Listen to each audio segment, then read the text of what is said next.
Hello everyone, আজকে আমি আমার 9 মাসের মেয়ে গুনগুনের জন্য কিভাবে খিচুড়ি বানাই আমি সেটাই তোমাদের সাথে শেয়ার করছি। তো চলো দেখা যাক আমি কিভাবে খিচুড়িটা বানাচ্ছি।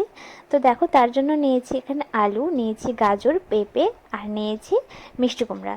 তো এই কয়েকটা সবজি দিয়ে আজকে আমি খিচুড়িটা বানাবো। তো দেখো, সমস্ত সবজি আমি ভালোভাবে কেটে নিয়েছি, তারপরে কিন্তু খুব ভালোভাবে জল দিয়ে ধুয়ে নিয়েছি। এরপর নিয়েছি এখানে মুসুর ডাল, যেটা আমি খুব আগে থেকে জল দিয়ে ধুয়ে রেখেছি। আর নিয়েছি সাদা ভাত। তো ভাতটা কিন্তু এটা আলাদা করে করা না, রান্নার জন্য যেই ভাতটা করা হয় সেই ভাতটা এখানে অল্প তুলে রেখেছিলাম। তারপরে এই যে প্রেসারে সমস্ত কেটে রাখা সবজিগুলো দিয়ে দিচ্ছি। এবার ধুয়ে রাখা ডালটা দিয়ে দিলাম, আর দিয়ে দিব হচ্ছে ভাতটা। তোমরা চাইলে এখানে চালও ব্যবহার করতে পারো। আমি এতদিন ধরে খিচুড়ি বানিয়েছি, আমি কিন্তু চালটাই ব্যবহার করেছি। আজকেই আমি প্রথম ভাত দিয়ে ট্রাই করছি। তো তোমরা চাইলে এখানে চালও দিতে পারো। তো দেখো, সমস্ত কিছু দিয়ে দেওয়ার পর আমি এখানে পরিমাণ বুঝে জল দিয়ে দিচ্ছি। তোমরা কিন্তু তোমাদের খাওয়ার পরিমাণ বুঝেই এখানে জলটা দেবে। তো তারপর দেখো, সামান্য পরিমাণে একটু হলুদ দিয়ে ভালোভাবে নেড়ে চেড়ে আমি প্রেসারে বসিয়ে দিয়েছি। এরপর 3 থেকে 4টা সিটি দেওয়ার পর আমি নামিয়ে নিলাম।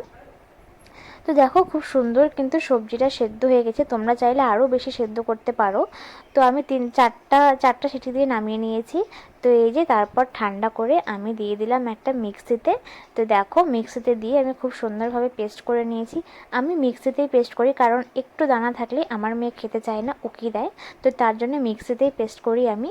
আর এই যে তারপর নামিয়ে নিলেই গরম গরম অবস্থাতেই, মানে হালকা গরম গরম অবস্থাতেই ঘি দিয়ে একটু নেড়ে চেড়ে নিলেই কিন্তু খিচুড়িটা রেডি হয়ে যাবে।